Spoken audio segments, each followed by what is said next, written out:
SIFTER.com.au.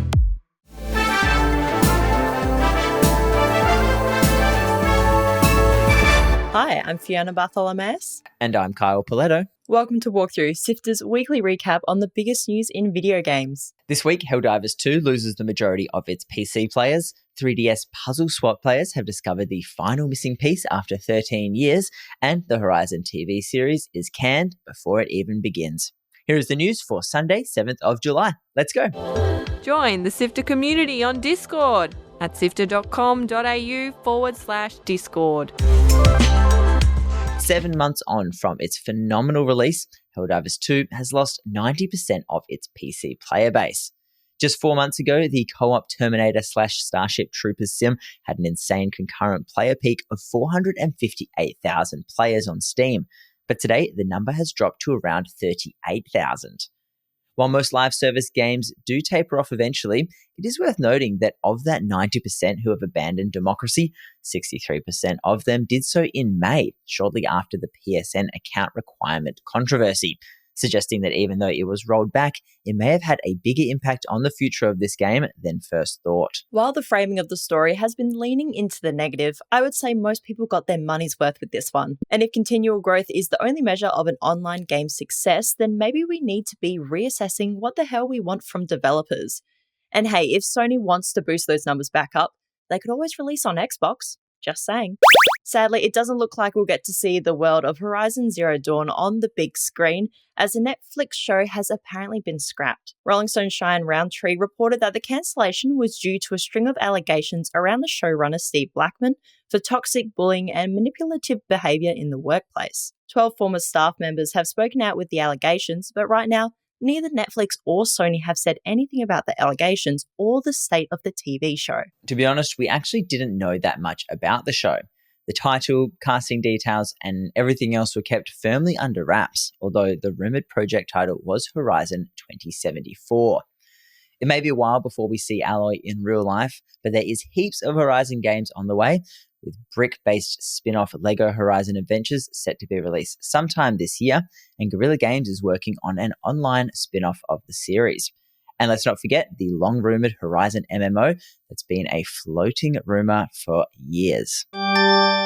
The Vatican has announced that the Catholic Church will canonise its first gamer saint. Carlo Acutis was known as God's influencer, as he shared gospel online and through playing video games, with Halo, Super Mario, and Pokemon being his favourites. He unfortunately passed away at 15 from leukemia, but dedicated his life to spreading awareness of the Catholic faith and helping others. The process to become a saint can take decades or sometimes hundreds of years, as the person has to have two distinct miracles attributed to them, which are then examined by church authorities.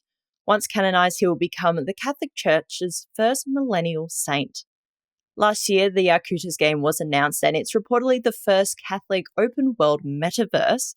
It features Carlo Acutis as the main character, and the game follows him as he time travels to meet other saints and key figures of Catholic history. A group of Nintendo 3DS StreetPass fans aren't puzzled anymore as they finally completed Puzzle Swap. It's the first time since StreetPass Me Plaza Puzzle Swap was released 13 years ago that it has been officially 100% completed. This challenge was made harder every single day because StreetPass relies on people carrying around a 3DS powered on as they move through the world, which of course is pretty unlikely these days. For months, the small community have been trying to find every puzzle made available on the StreetPass app, including multiple time and region-limited puzzles that are now quite rare. But as of this week, they finally tracked down the final rare puzzle, which was aeroplane-themed.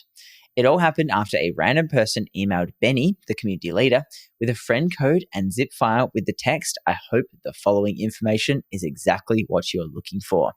After the community worked together to decrypt the data and put it into a usable format, the final picture was revealed. Congratulations, guys. What a fantastic and super nerdy achievement. Also, that's just amazing that they're still going 13 years later. People are still trying to find all the puzzles. That's dedication.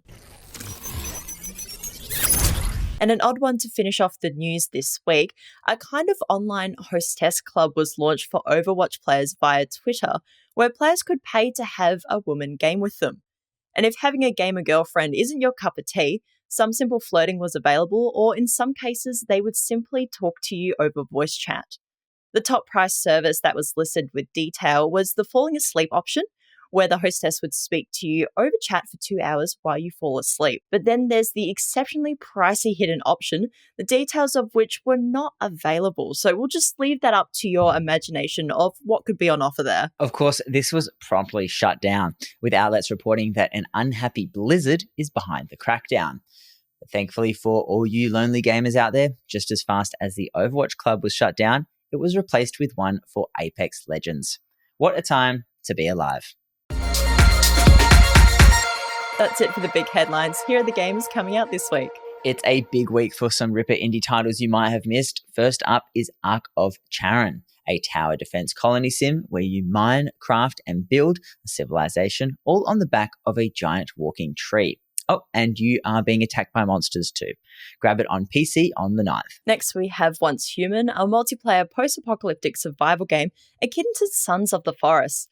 It looks really ambitious for a first-time developer and is definitely one to keep an eye out for if you're a fan of the genre. It's out on PC this coming Wednesday. And finally, out Friday is Angerfoot. This game looks insane. It's a super stylized, fast-paced FPS that focuses on giving people the boot whenever you have the opportunity. Even just the gameplay trailers for this one are worth checking out. It looks like a lot of fun, and it'll be out on PC on the 12th. And keep an eye on sifter.com.au for Gianni's review. Articles to read, Videos to watch. and podcasts to listen to. SIFTER.com.au. This has been walked through by Sifter. My name is Fiona Bartholomaeus. And my name is Kyle Pauletto. Thank you so much for listening. We know you love our podcast, so why not become a monthly backer on Ko-Fi? Your support lets us keep making our show, and it's easy to do. You just head to sifter.com.au/support, where support starts from just $1 a month. That link again is sifter.com.au/support, or just check in the show notes. Sifter is produced by Fiona Bartholomaeus, myself, Adam Christou, Courtney Smith, and Chris Button. The episode is edited by both senior producer Mitch Lowe and executive producer Gianni De Giovanni, who is also Walkthrough's script editor. Thanks to Brian Fairbanks from Salty Dog Sounds for composing the walkthrough theme tune, and Audio Technica Australia and Apple for their support of Sifter's podcast. We'll be back with more news next Sunday. See you then.